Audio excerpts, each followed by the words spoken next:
Now, we have our Pearls of Wisdom section for contracts. Remember, this is your best study guide. When you have an opportunity to go back and study before testing, study the pearls. It is legal for a contractor to work on a project without a contract if the project bid is $1,900 or less.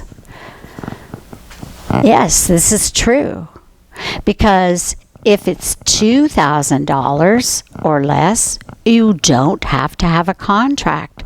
So this figure of $1,900, it could be $1,800, $1,700, $1,600.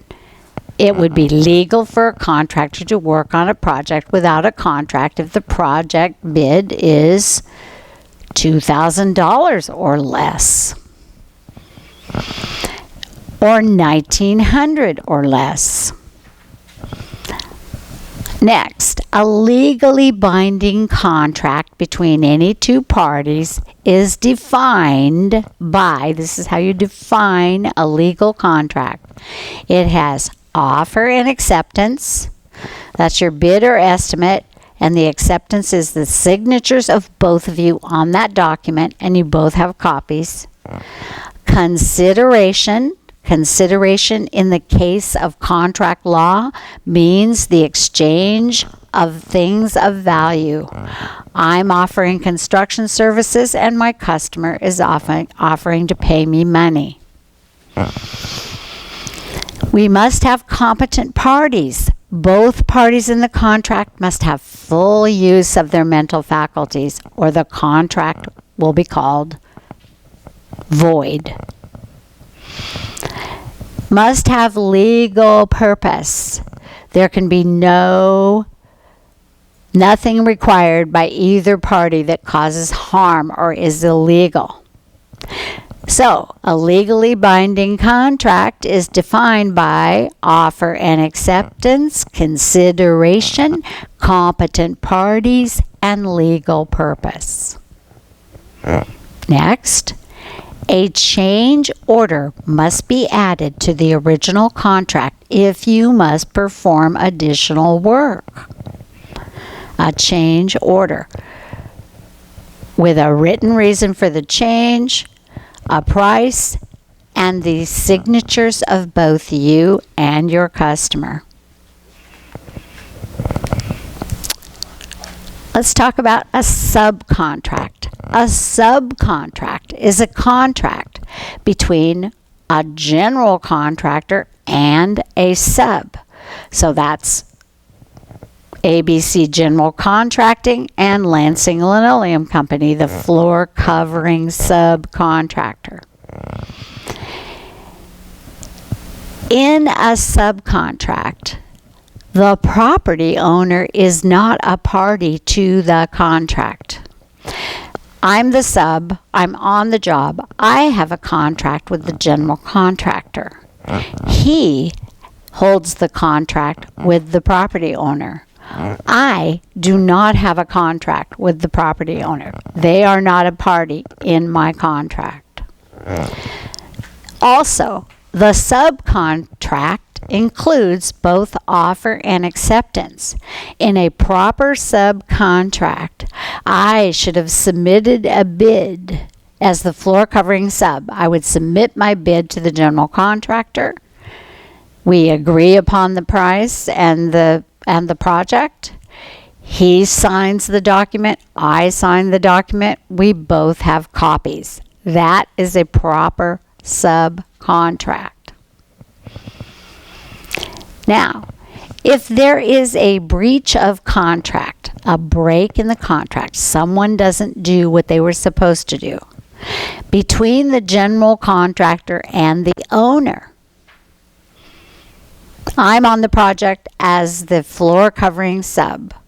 The general contractor has a contract with the owner. If there is a breach of contract between the general contractor and the owner, me, the subcontractor, I am only obligated to the terms of my subcontract.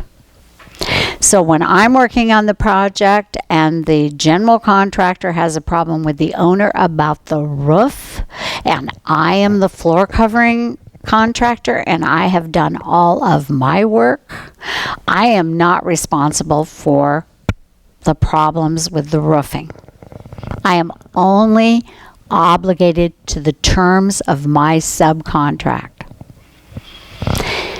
You can help make sure that the legal interpretation of your contract matches your contractual intent, what you intended to do, by using plain language to establish the terms of the contract.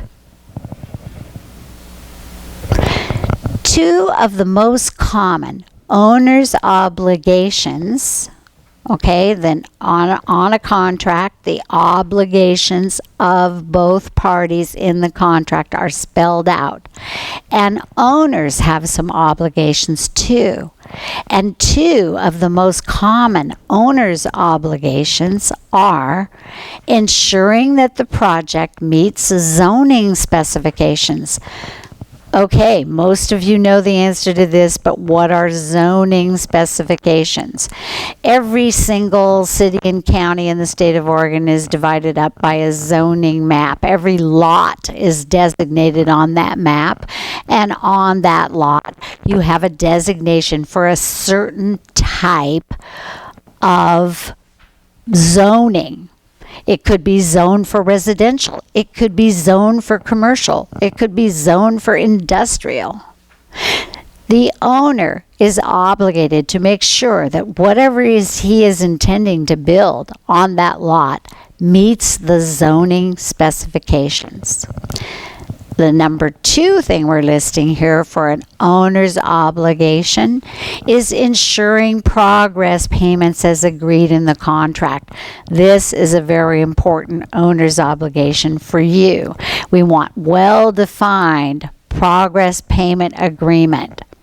When do I submit my progress payment, and when does it get paid?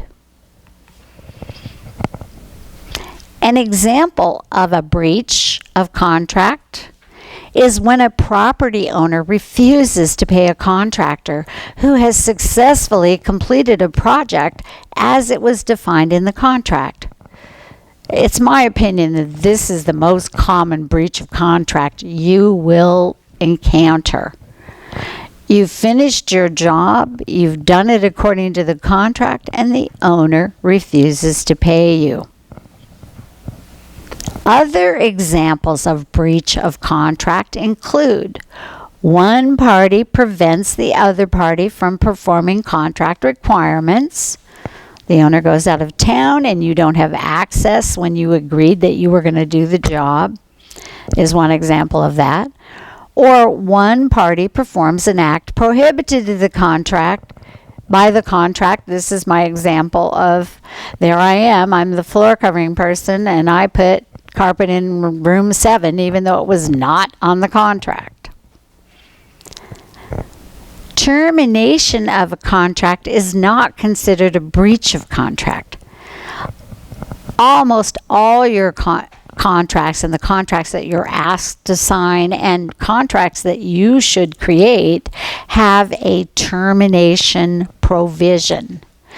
If either party follows those provisions, they can terminate the contract legally. It is not considered a breach of contract to terminate according to the process described in the contract. Arbitration is when two parties in a contract dispute agree to allow a third party to make a decision that is legally binding for the two parties. This is how you avoid going into court with your attorney. You go with your customer to the arbitration and you accept their decision as legally binding.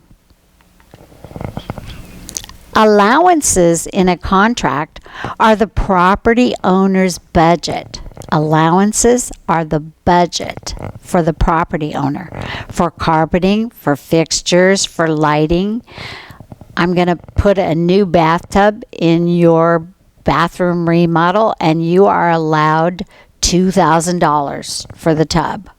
That is an allowance.